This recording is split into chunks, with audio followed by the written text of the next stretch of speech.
Noong December 2024, muling nakaranas ng pagkalaglag ng sanggol si Alex Gonzaga, ang kanyang ikatlong miscarriage mula nang magsimula silang mag-asawa ni Mikey Morada na bumuo ng pamilya. Sa isang emosyonal na panayam kay Tony Gonzaga, ibinahagi ni Mikey ang kanilang pinagdadaanan at ang patuloy na pag-asa na balang araw ay magkakaroon sila ng anak. Ayon kay Mikey, ang ikatlong pagkalaglag ay dulot ng blighted ovum, isang kondisyon kung saan ang fertilized egg ay hindi nagde-develop ng embryo.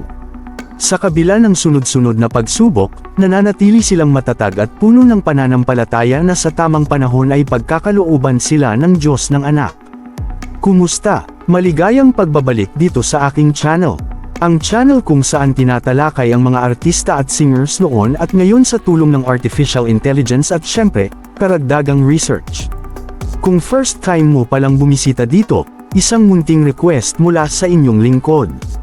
Huwag kakalimutang mag-like, subscribe at pakipindot na rin ang notification bell icon para sa mga susunod kong upload. Ngayon pa lang, pinasasalamatan na kita.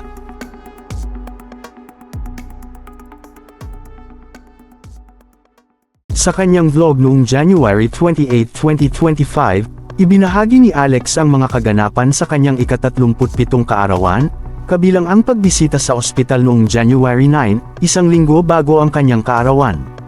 Sa pagtatapos ng video, isang liham mula kay Alex para kay Mikey ang ipinakita, "Dearest Mikey, I'm so sorry again for our loss. The little miracle we had will always stay with us. Let's keep believing. By God's grace, we will have the family we have always prayed for." Matatandaang noong October 2021, unang nakaranas ng miscarriage si Alex dahil sa blighted ovum. Matatandaan pang na-misinterpret ang post na ito ni Alex na kanyang mga kaibigan at kapwa-artistang sila Raver Cruz at Candy Pangilinan. Inakala ni Raver at Candy na nanganak si Alex. Although may mga manggilan-ngilang nag-react, mukhang naintindihan naman ito ni Alex. Ika nga nila, tao lang. Lahat naman nagkakamali. Sinundan ito ng pangalawang miscarriage noong October 2023 matapos sumailalim sa in vitro fertilization. Sa kabila ng mga hamong ito, nananatili ang mag-asawa sa kanilang pananampalataya at pag-asa na balang araw ay magiging ganap na silang mga magulang.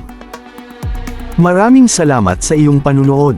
Huwag mo sanang kakalimutang mag-iwan ng like, mag-subscribe, at pakipindot na rin ang notification bell icon para updated ka sa mga susunod kong uploads. Hanggang sa muli.